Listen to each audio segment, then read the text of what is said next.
Well, God bless you, and thank you so very much for joining me today and being a part of the broadcast here at Kingdom Voice. And as always, it is a pleasure to have you here with us, to have you be a part of the broadcast, and to share in our journey into the kingdom.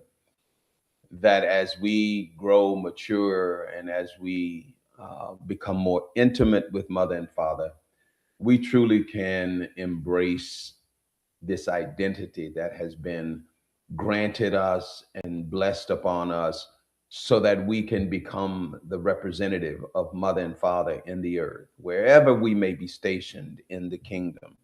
And so I just want to thank all of you that have been joining me and being a part of the broadcast and this journey, and want to say to you, thank you so very much, and want to invite you to continue to connect with us here on Sunday mornings or at any other time that you choose to connect with us. It means a lot to us. So thank you so very much for being here, for being a part of the broadcast, and we look forward to sharing with you on this morning. Um, I want to say to all of you that are here and that are connecting. It's important for us to hear from you, to hear your thoughts and your insights, and to hear your questions and your objections, your disagreements. Um, just know that I'm not offended by your disagreements or your questions that may question some of the things that I say. That does a couple of things. That helps me understand a different perspective, but then it also helps you understand a different perspective as well. And somewhere in that, those differences is probably going to be a place of understanding. And that's where I want us to get. That's where I want us to be. So I really hope that you continue to share your insights and your thoughts here with us on the broadcast. So it means a lot to us. So I want to say that I am really eager today to dive into this. This is going to be a fairly involved and engaged time together today, because I want to react to a Facebook post that was sent to me by my good friend Apostle Vincent Poole. Sent this over to me, and Apostle, I hope you don't mind me um, um, doing this. I saw the post, I read the post. It was long and very exhaustive, and walked away um, with a very visceral reaction to that post. It is very interesting, and so I'm sure my response is going to be engaging, but in some instances, maybe even a bit of a surprise. So, without any further ado, let's get into it. So, my reaction to a Facebook post, um, my reaction to the assertion that Apostle Paul was in fact a false apostle, false prophet, and I want to first of all say that. Um, um, my initial reaction, as you can imagine, was wait a minute. I read the post, I began to read the post, and I want to say that I had some agreements with the post, but I also took some exceptions to the post as well. And we're going to get into that. As a matter of fact, let me stop prolonging. Let's get right into that. You can see. So I copied the post. I didn't copy the author's name. I felt better to do that, and so I just deal with the substance. Forget about who said it. Let's just deal with the substance, which is really what we ought to be doing anyway. So the post says this: many times I have tried to show the reaction in Paul's writings compared the contractions, and I think they mean contradictions in Paul's writing compared to Messiah and even the apostles. But Paul always wants to claim that that people always wants to claim that I am twisting doctrine, or I simply don't understand what Paul is saying. So today I want to proverbially put Paul on trial and examine who Paul is and is he who he claims?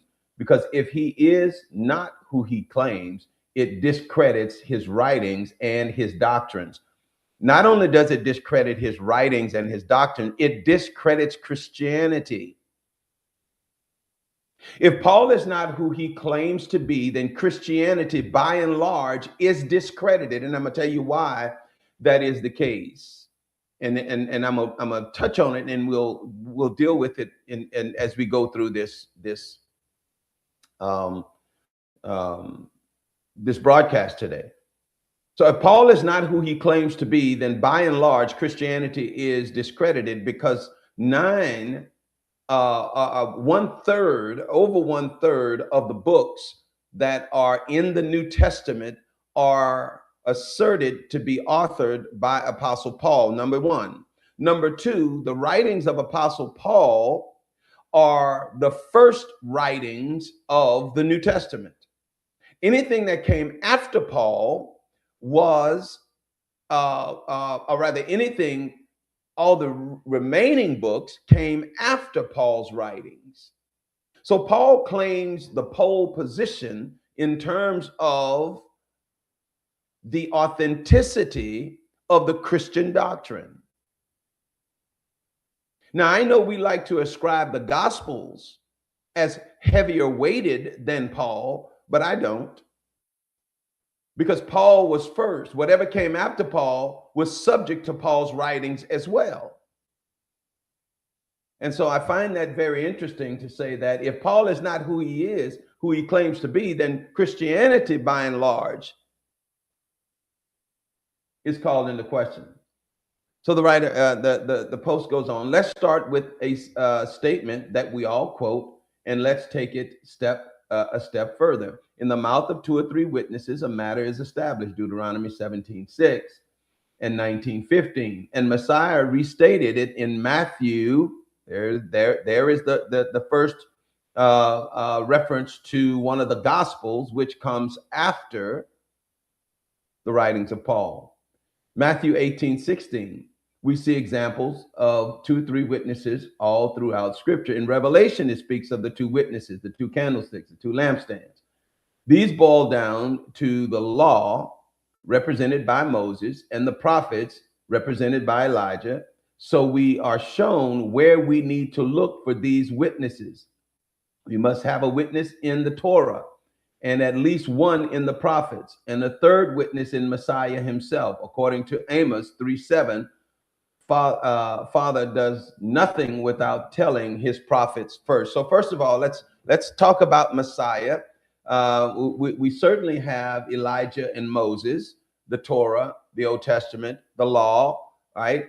And then we have the writings of the New Testament, which by and large people reference the Gospels as more weighted than the epistles, but the epistles came first, and the Gospels, we have no idea who the authors of the Gospels are.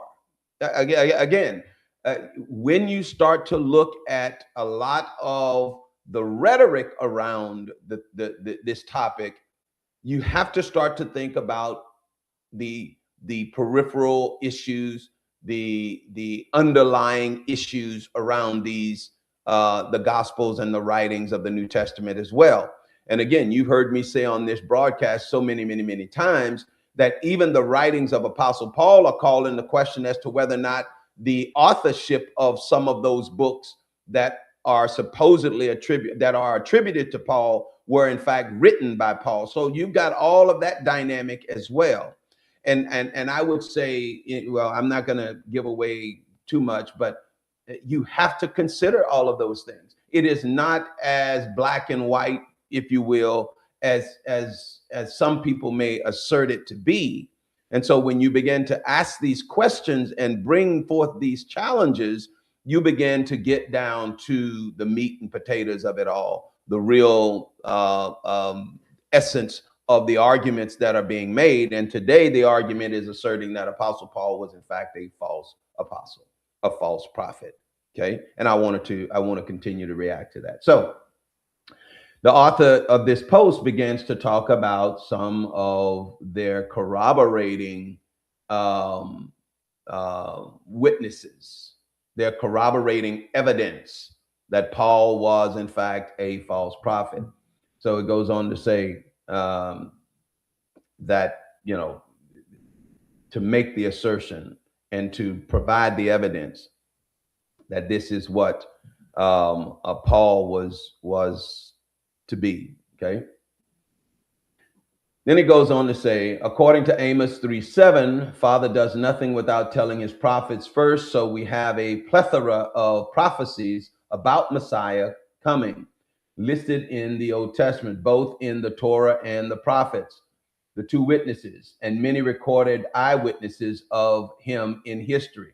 One of the prophets that's called forth declares that he would to be born of a virgin. Well, we talked about that on a previous broadcast, where the prophecy that Messiah was born of a virgin is also called into question, in that the original text doesn't say virgin; it says young damsel or young lady. It does not give reference to virgin. It wasn't changed to virgin until later on, when the translations of these things began to take place. So again, that's not me or conjecture. That is theological or historical theology bringing this to light and bringing this to bear. Let's go on. Listed in the Old Testament, both in the Torah and the prophecies, the two witnesses, and many recorded eyewitnesses of him in history. In John chapter 5, verse 31, Messiah says, if I bear witness of myself, my witness is not true. So now we have Amos telling us that Father will announce things through his prophets before they happen. I liken this to the blowing of the trumpets to announce someone coming. And we have Messiah establishing that no one can bear witness of themselves. If our beloved Messiah cannot bear witness of himself, and we allow someone else to bear witness of themselves, we have elevated that individual above our Messiah, and they are an anti-messianic. So the assertion here by the author of this post is that Paul elevates himself above, Paul corroborates himself as an apostle rather than someone else saying that he is an apostle. That's what the author is asserting. That's what the author of this post is asserting, is that Paul is elevating himself by his own self. With all that in mind, we must evaluate if Paul is who he says that he is. So what does he claim? So here's the author now is setting the stage that clearly they do not believe that Paul is who he claims to be. Okay. They assert that Paul literally elevated himself. Okay. And by doing so, did not have corroborating witnesses, the mouth of two or three witnesses. And so the author goes on to one, present a claim, and then two, proceed to answer and address that claim. Well, I'm going to provide a voice of dissent, not necessarily to say that the author is not correct, but at least to ask the questions that the author has chosen not to address in their post. Okay, so I'm going to take their claim, as you can see on the screen. I'm going to take their claim, and then I am going to at least ask the questions that come to my mind about the claim, and then about their assertion around Paul's lack of authenticity. Claim number one, he claims that he had a conversion on the road to Damascus where he met JC. Number one. So I want to say that, again, when you start invoking Jesus Christ above Yeshua HaMashiach I raise questions about any discussion around authenticity. I'm going to say that again. When you start talking about authenticity, and your first line of recourse is to invoke Jesus Christ as the author of, as the target, or as the focus of authenticity, I raise a question as to whether or not you, in fact, are focusing on the right thing. Okay. Because if you are going to invoke Jesus Christ as the authentic character to be measured, for everyone else to be measured by, then I call into question your very validity of authenticity. Because authenticity demands that we start with the authentic article, or with the genuine article, and that is not Jesus Christ. That is, in fact, Yeshua HaMashiach. Now, when you begin to consider that, you begin to raise a whole different line of questions that need to be answered. Okay? Chief among those questions is, do we even have the words of Messiah? Are the words in text even the words, are the authentic words of Messiah? Or are they simply hand-me-downs through the oral tradition? We've talked about that at length on this broadcast. Hand-me-downs. What I mean is that someone said something that was repeated by someone else, that was repeated by a third, fourth, fifth, and sixth generation of people. And sometimes that was 50, 100, 150, 200, 300 years. Now you tell me if over 300 years prior to the printed press, whether or not what was originally said made the journey and maintained its authenticity. I think not. I think we all know the answer to that question is unequivocally no. So do we even have the authentic words of Messiah? I don't think we do. So when you start talking about using Jesus Christ as the standard, I think you've deviated and you have strayed from authenticity. But I go on.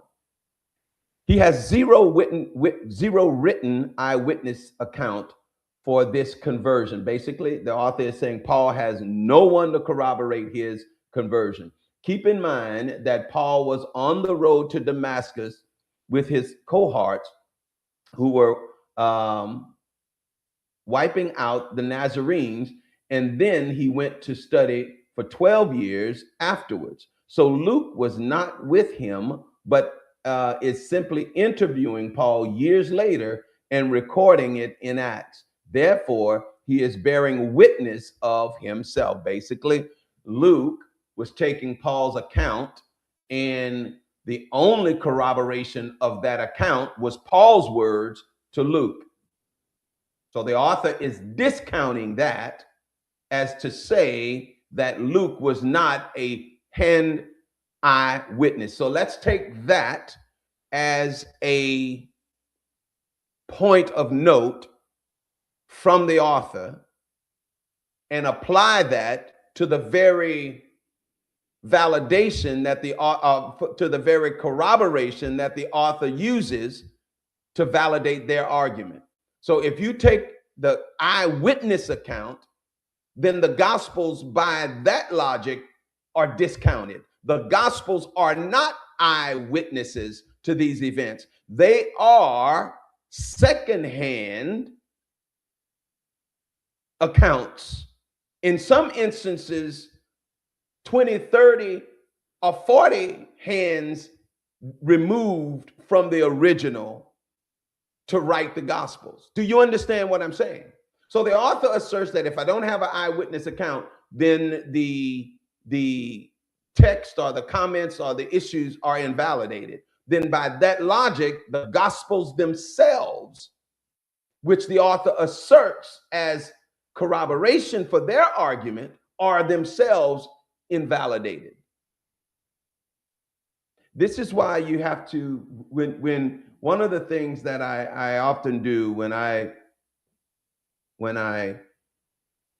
am challenged in this arena, I absolutely begin to think, okay, what about, what if, how about this, what about that? I try to think through that process before I react. Because when I react, I want to be able to at least make a logical argument to the position that I take. Most people do not understand that the Gospels are not eyewitness accounts of Messiah. Most people don't understand that. The closest thing we have to the authentic accounts are, in fact, the writings of Paul. That's what we have by way of authentic accounts. But even those are copies of copies of copies. Okay? I need us to understand that. Now, I'm not suggesting at all that everything written about Messiah is false, but I am asserting that everything written about Messiah was written multi hands later removed from the authentic events. That's a fact. Irrefutable fact. And that's something that we have to live with. Okay. Second paragraph. Before Messiah ascends, he tells his disciples that if anyone says that they seen me in the wilderness, don't believe them. Well, the road to Damascus is the wilderness. Therefore, we should not believe him. Now, again, let's go back to what I just said. The writings of Paul were first, then the writings of the Gospels. In the writings of the Gospels, which were secondhand and many hands removed from the authentic events, are saying that the wilderness should not, or anyone crying in the wilderness should not be believed. Paul, the author asserts, was on the road to Damascus, which is in fact the wilderness. And therefore, because Paul was in the wilderness, saying that he met Messiah in the wilderness, then Paul should not be believed. That's the logic that the author is using here. And I find some flaws in that logic. Let's read on. Paul gives three different accounts of his conversion. One, he states that his companions saw the light. Another account states his companions heard a voice. And he also states that the light blinded him. In three accounts, they demonstrate, in all three accounts, they demonstrate that this is not a vision, but rather an actual in-person sighting. A vision happens in one's mind. That's an assertion by the author. Visions don't just happen in someone's mind. Okay. Visions often at times, they were referred to as visions many times, but they were actual encounters. Okay. I'll digress. I digress on that. A vision happens in one's mind that no one else can see nor hear, and a vision wouldn't have physical repercussions like being blinded. Therefore, his conversion account directly fits Messiah's warning. So basically, the author is saying of this post is saying that, listen, because Paul was in the wilderness, because Paul had a vision, there was the vision left him blinded, then Paul misled us about the vision because the vision would not have left him with physical results and physical effects of what happened to him. Okay. Now, this same author, I guarantee you, would argue on that miracles are in fact possible. That miracles are in fact things that are directly attributable to Messiah or to Jesus Christ. But here, the author is not considering the fact that this too could have been a miraculous vision, a miraculous event that Paul suffered from in terms of his blindness, that could have been intentionally done.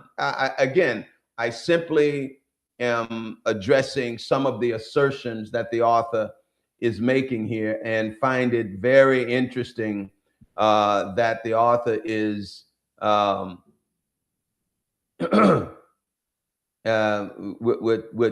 I find that very interesting. I find that I see your question, Apostle, and yeah, we're going to address that in just a second. Okay, hang on for a second. There we go. And so these are some very marginal assertions by the author to begin with. Others, I think, are frail in that they don't stand up under strong scrutiny. Let's take, for example, the different accounts of the events. How about the different accounts that you find in the various gospels, okay, of the same event? All right. Even the birth can be the discrepancies. I'm not going to say contradictions, but discrepancies in the various gospels about the birth of Jesus Christ as they are recorded in the gospels. You can see if you'll go back and read just the account of the birth, you'll see discrepancies, that each gospel makes different assertions about the birth, and they leave out certain facts that the others include and certain criticalities that the others include. Therefore, that scrutiny doesn't hold water, because it invalidates the very corroboration that the author is making. This is the challenge that the author faces of this post in claiming that Paul is not an authentic apostle called of Yeshua HaMashiach. Okay. And I find that to be quite interesting. Okay. So here's the first claim the author makes. The author says, Paul claims that he had a conversion on the road to Damascus where he met Jesus Christ. Paul insists that he was blinded by Jesus Christ, yet Messiah restored the sight to the blind and said he came to give sight to the blind. This is a direct contradiction of Messiah's character and words, which causes Paul to qualify as an anti-Messiah. Paul claims that Jesus Christ said, Saul, Saul, it's hard for thee to kick against the prick. This is the same line from a Greek play called Bacchia, and are the words of the pagan deity Dionysus. So Paul put the words of a pagan god in our Messiah's mouth. This is blasphemous. After this supposed conversion, Paul didn't go to study under the 12 hand-picked apostles. Instead, he went and studied under Gamaliel for 12 years. And Gamaliel taught the Torah, the Talmud, and Greek philosophy. Gamaliel was a Pharisee, and Messiah gave us 7 warnings about the Pharisees in Matthew 23. Paul refers to himself as a Pharisee of Pharisees, literally giving us a huge clue to his true identity. I think that is a complete mischaracterization of Paul. I think that is disingenuous, complete mischaracterization. Paul may have been a lot of things, and may very well have been a false prophet, but not because of what the author in this post asserts. Not because of that. Because when I read the Apostle Paul, read his writings, I can clearly see the divergence between what the Gospels say about Messiah and what Paul writes about his experience with Messiah. Okay? There is clearly a divergence between those two things. Okay? And Paul asserts himself with great authority. Remember, the Gospels came after Paul's writings. The Gospels don't precede. Paul wasn't quoting the Gospels because they did not exist. Paul was quoting his revelation, which for him was the only thing that he had, because he could not go back to the Torah, because in Paul's eyes, Messiah had invalidated the Torah. Yeah, yeah, oh yeah. In Paul's eyes, Messiah came to be, and when I say invalidated, let me correct that, the conclusion of the law. Let me not say Torah, of the law. Okay. Paul saw Messiah as the conclusion of the law, and now had to begin to try and reconcile, how do we go forward with Messiah if Messiah was the conclusion of the law? And that, beloved, is where I believe Apostle Paul began to assert his newfound identity, okay, and the new man that he talks about. That's what Paul began to assert. So, Apostle Vince, your question is, would be, did Paul study with Gamaliel before or after his conversion? I don't know the answer to that, but I will say if he went to study with Gamaliel, I would say that there was some prior knowledge of, if at very least, he knew about Gamaliel's reputation, if he had not already studied. But again, Paul asserted himself as a rising Pharisee by the time his conversion happened. So he would have known at a minimum of Gamaliel, and would have decided, okay, look, I am going to go and get some understanding from someone that I believe is that can help me with where I am now. Okay. And so it goes on to assert that that Paul studied with Gamaliel. Okay. After this supposed conversion, Paul didn't go to study with the 12. Okay, let's stop for a second. Let's stop for a second. Again, this is an assertion. Paul talks about, or at least it's written, that he did not go and confer with the apostles, but he went into the wilderness. I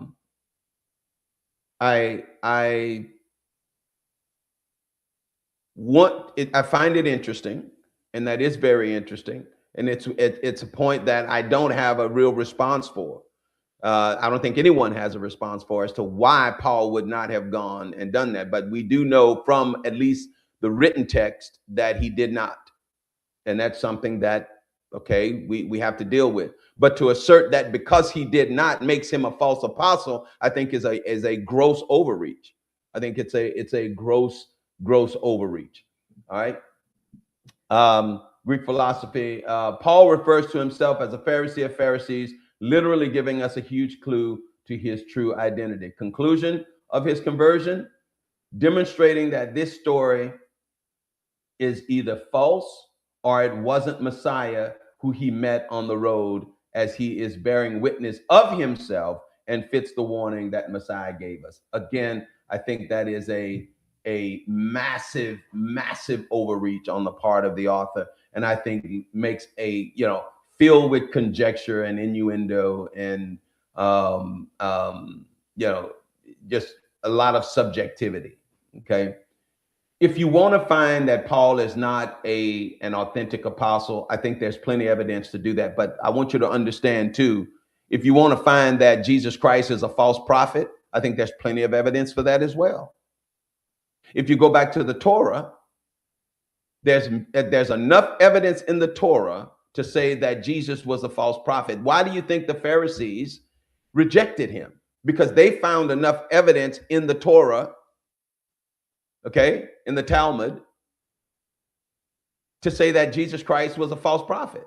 That's why they ultimately crucified him, among other things. I think he challenged their political establishment, their religious, politico-religious establishment. I think that was part of this, the crucifixion as well. But at the end of the day, why he was crucified was irrelevant. The fact that he had to be crucified is the only important fact. Okay, let's keep going. So claim number 2, Paul states that he is an apostle 77 times in his letters, and the apostles to the Gentiles and appointed by God himself. Acts chapter 1 tells us the qualifications of being an apostle, which was one who was present during Messiah's baptism up until his crucifixion. Paul was out unavailing Messiah's people, unaliving. Okay, so that's a common term. Sorry, unaliving, killing, basically, Messiah's people during that time, and simply doesn't fit the qualifications. So again, now on the basis of apostleship, the author of this post suggests that unless you were one of the 12, you weren't an apostle. But that really doesn't hold water. Okay, because one of the things that even the writers, well, as a matter of fact, it's in Paul's writings. I think it's Ephesians. For I've given some apostles, some prophets, some evangelists, some pastors, and teachers for the perfecting of the saints, for the work of the ministry, that we all may come into the unity of the faith, right? But again, I guess if you're asserting that Paul is a false prophet, then those writings don't bear witness. And I'll go back to my comment. If you, in fact, conclude that Paul is a false prophet, then by extension, you conclude that Christianity is a false religion. Because so much of what makes Christianity what it is based upon what is written by Apostle Paul. How do you get around that? I mean, I'm just asking the question. How do you get around that if you consider yourself to be a Christian, claiming that Paul is a false apostle? Claiming that Jesus Christ is, in fact, the Messiah. How do you get around that? It's like trying to separate the smell from the air. How do you get around that? You can't. So I think you find yourself in a conundrum where by disproving Paul as a false apostle, you disprove Christianity is a true religion. I don't see how you get around that, because there's so many arguments that are being made to the effect of Paul's lack of authenticity, that if applied to Christianity and to Jesus Christ, you find yourself saying the same thing about them. This is the problem that many people fail to consider when they start making these types of arguments. You've heard me on this broadcast right here say to you that Christianity, as we have it today, as it has become today, and I dare say as it has always been, is at odds with the teaching of the kingdom of heaven. You've heard me say that. I stand by that, and I don't apologize for that. Because I see the kingdom of heaven and the teachings of Christianity, that there are too many contradictions between them. And as a result of that, I don't have a problem in saying that Christianity is at odds with the kingdom of heaven, and they are inconsistent and incompatible with one another.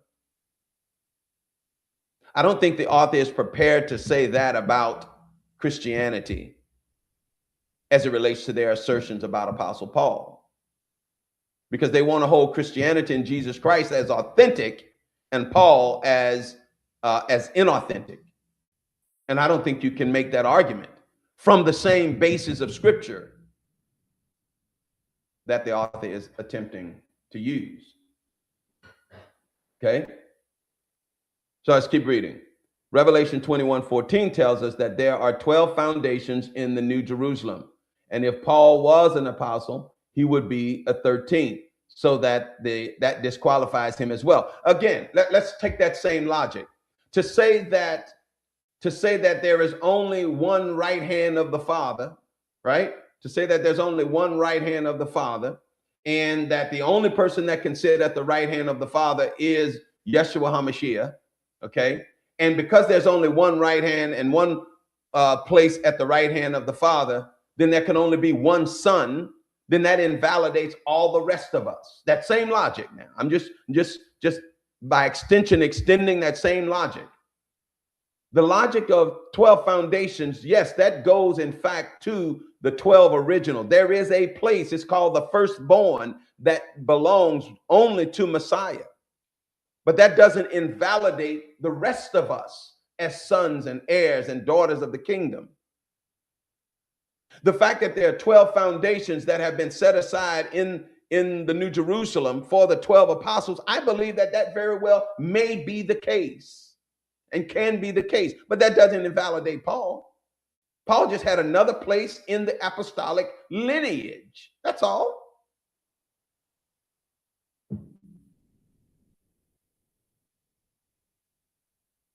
Yep, I agree with you, Apostle. I agree with you 100%. Apostle said that post would totally dismantle the relevancy of the kingdom gifts. Absolutely it would. Absolutely it would. And so we have to understand. I find it very filled with irony that the author is asserting things that is literally tearing down what I guarantee you they themselves believe about Jesus Christ and Christianity. If they were to apply the same arguments that they're applying to Paul to Christianity and Jesus Christ, they would begin to see that they are literally discrediting what they believe on and are trying to protect. I don't mind. Listen, I've often said on this broadcast, question what you believe. Yes, question it. Christianity, Jesus Christ, Yeshua HaMashiach, Apostle Paul, question those things. The Bible, the biblical writings, the authenticity of the all of that. Question those things. It is healthy. If any man lack wisdom, let him do what? Ask of God, who giveth to all men liberally and upbraideth not, right? And God will show you things that you have no knowledge of. Okay? Question everything. But just because you're questioning it, and God had to share that with me once, just because you're questioning a thing doesn't make that thing invalid or wrong, just because you're questioning it. You have to allow the answers to those questions to validate whether or not they're right or wrong.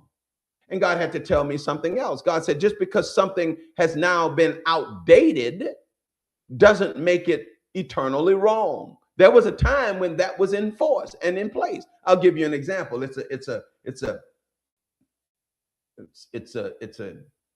kind of weak example, but I'll give it anyway. I'm a big sports enthusiast. I love college sports. And there are seasons in which certain sports are in force, are in play, are active during that season. And so if I'm going to engage in that sport in that season, and let's assume I'm a multi-sport athlete. So if I'm going to engage in football, then I have to engage in football according to the rules of football. Well, when football season is over, those rules for me are invalidated as it pertains to my sports participation. Why? Because I moved from football to basketball. And in basketball, there is a different set of rules that I have to govern myself by. And in many instances where tackling was permissible under the rules of football, tackling is invalidated under the rules of basketball. So if I try to tackle in basketball, I will violate the rules of that season and that sport. So let's just kind of take that to spiritual things. There are times and seasons, and in certain seasons, there are certain requirements and rules of the kingdom. I have to be in tune to the kingdom and to the rules of that season in order for me to properly exercise myself in that season. When that season has come and gone, guess what? Those rules are no longer valid. I have to now listen and hear what are the rules of the current season. And if I govern myself according to the current season, then I will be in good standing with the kingdom. Now, why did I go down that diatribe? Because many times, many people fail to understand that the kingdom shifts from season to season. And in various points or at various times, the requirements or the rules change, and we have to be responsive to those change of rules. This is why it's so important for us to have an ear to hear what the Spirit of God is saying to us, what Mother is saying to us, so that we can be in tune. Okay? So here's the conclusion that they made of Apostle Paul's authenticity. Paul does not qualify as an apostle, has zero witness to him being one, and he just was not needed after Messiah ascended. Can you believe? Anyway, let me not cast judgment on what they said, but just respond to the merits of what they said. That Paul was not needed after Messiah ascended. Messiah did and said everything that needed to be done and said. We must find him false, as the church in Ephesus did, so as to be commended like they were. So Paul was false because Messiah didn't need him. Messiah didn't need apostles. So basically, if I am to conclude from the author's assertion here that they do not believe that apostles are authentic post the 12. And I couldn't disagree with that more. I couldn't disagree with that in the least. And I'll give you two reasons. I just laid the premise. The kingdom changes from season to season. And it is the apostolic voice that is in the earth in the season of the present that gives voice and heralds that the mandates for that season to the broader body. Yes, each one of us here of our own, but in each season, the kingdom, raises up voices to herald at a different level and for a different reason than just the personal engagement that we all have with the kingdom. There is a broader engagement that the kingdom has with the collective, and it is the voice of the apostolic that speaks into that realm. And that's part of what the apostolic voice is for each season. So to say that Messiah had no need of apostles is just not rooted and grounded in sound kingdom understanding. And to say that no one qualifies because they weren't a part of the 12, I just don't buy. I don't, because I can tell you what the 12 apostles didn't understand. They didn't understand this season. Are you hearing me? They did not understand this season. And we understand that Messiah was the chief apostle, if you will. Okay? We understand that Messiah was the chief apostle of all apostles because he was the first sent one. But I digress.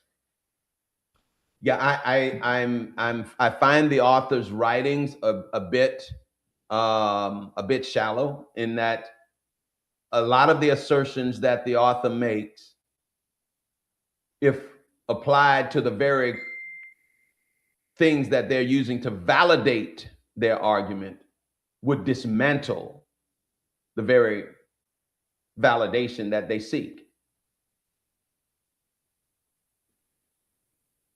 So, as I get ready to conclude, here are some of the questions. Are there clues to who Paul really was? Okay. And so the author begins to dig through the Old Testament and begin to pull and make conjecture and innuendo and supposition about what they think and who they think Paul was. And here's what the author writes. Are there clues to who he really is? Genesis says this: Benjamin shall raven as a wolf. In the morning he shall devour the prey. At night he shall divide the spoil. Paul was from the tribe of Benjamin, and the only one mentioned in the whole New Testament to be from that tribe. Okay, so in essence, because Paul is from Benjamin, and Benjamin was called out to be a raging wolf and would divide the spoils and divide the prey and so forth, she concludes that that's what Paul, or the author concludes that that's what Paul is. There are 3 Psalms that were removed that offer clues as well. Oh, sorry about that. Psalms 151:1.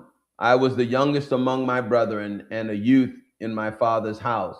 I used to feed my father's flock, and I found a lion and a wolf and slew them and rent them. Okay, so I see something interesting here. Clearly, the author also concludes that Christianity is in the same pot that they are putting Paul in. So they don't, in all fairness to the author, they don't appear to hold Christianity in the esteem that I thought they did. So I withdraw my objection on that point. Okay. Psalms 154, Elohim, Elohim, come to my aid, help me deliver my soul from the snare. Shall I go down to hell by the mouth of the lion, or shall the wolf confound me? Was it not enough for them that they lay in wait for my father's flock and rent in pieces a sheep of my father's drove? But they were wishing also to destroy my soul. Have pity, O Yahuwah, and save your Holy One from destruction, that we may rehearse your glories in all his times and may praise your great name when you have delivered him from the hands of the destroying lion and of the ravening wolf, and when you have rescued my captivity from the hands of the wild beasts. Okay, so the author again is asserting that these are references to Paul and his writings. And again, I think this is a massive overreach and stretch to draw these conclusions.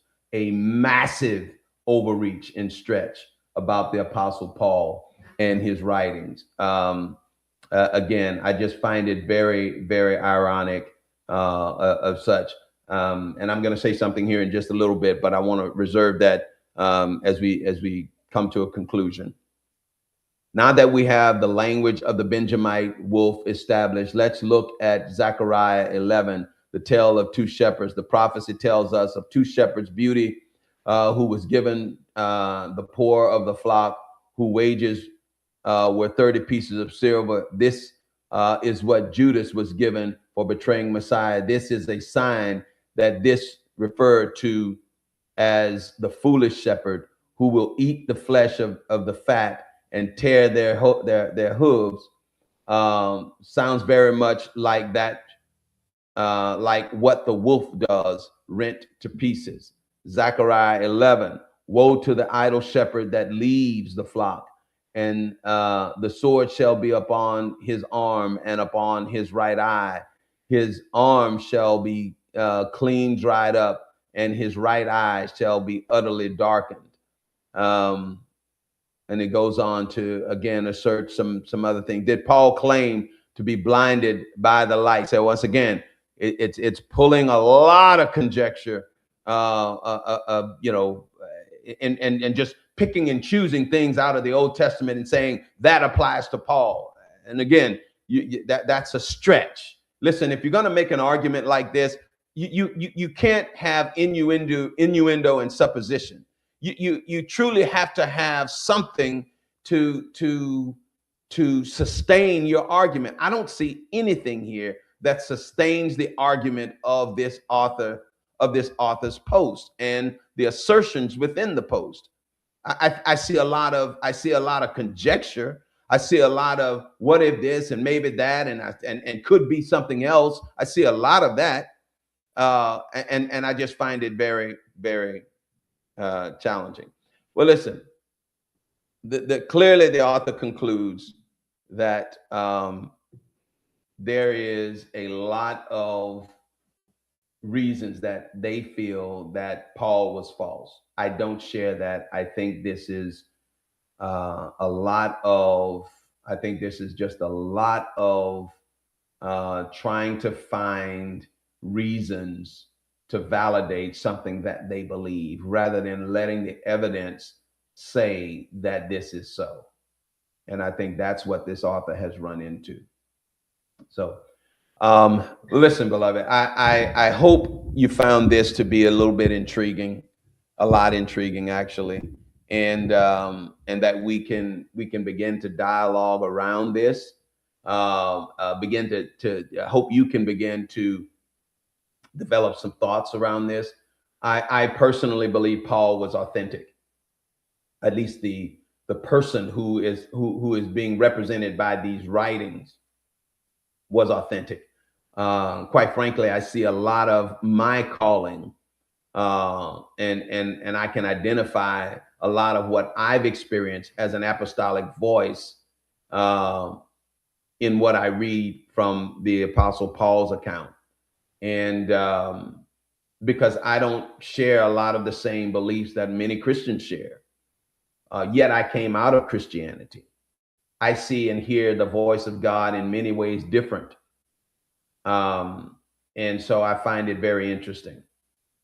So as you consider this, I hope you consider some of the things that I had to say about this, and moving forward, as you look into other things like this, don't just, well, I encourage you to allow Mother to give you insight. And when you do have a disagreement, and you should, that you allow the evidence to validate your disagreement, and don't go searching for something, looking for don't have your position looking for corroboration, but rather allow the things and the evidence to lead you to the conclusion that you ultimately take and you ultimately make. Amen. Well, listen, God bless you, everyone. Thank you so very much for joining me today. I hope the broadcast really brought some insight into not just this topic, but other topics along this line that may lead you to ask some very serious questions. And I hope they do. And listen, I want to invite you to come back next Sunday right here at 10:30 a.m. Central Standard Time as we continue to bring you truths of the kingdom from an apostolic perspective. And until then, I want to ask you to be well, be blessed, and join me again right here next Sunday.